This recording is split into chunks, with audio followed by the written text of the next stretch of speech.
sax-rich with totally electric guitars. We're talking about sus chords today, or like at least an introduction to them, because you can get real deep into what suspended chords are. And basically we'll answer that right now. What is a suspended chord?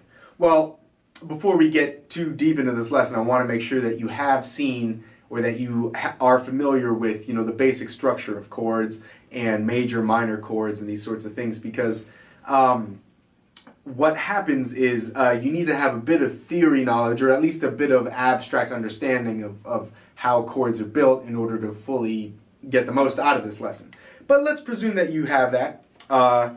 What is a suspended chord? Well, a suspended chord is basically a chord that, rather than having a third, which is sort of the signifier if a chord is major or minor, instead of a third, the chord is, in place of that third, you play either the second or the fourth degree of the scale.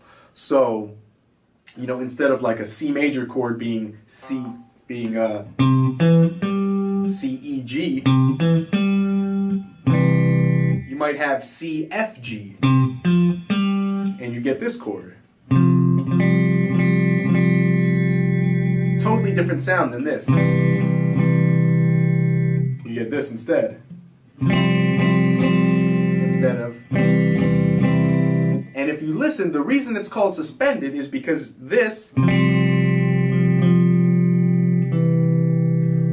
feels as though it's hanging above and is just, you're just going to drop that suspension into the resolution, which is the third of the chord.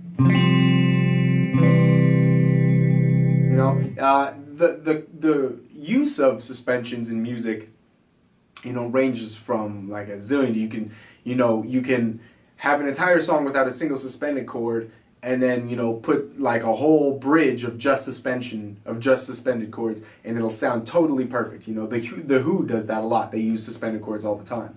And it adds like sort of an ambiguous tonality to the chord, because it's not major, it's not minor, but it's got a specific sound. It's got its own arpeggios, it's got its own flavor, and very specifically, it's got its own color. A sus2 chord is different than a sus4 chord. You can hear that there's no third in there, but being able to decipher the difference in sound between, say a sus2 and a sus4,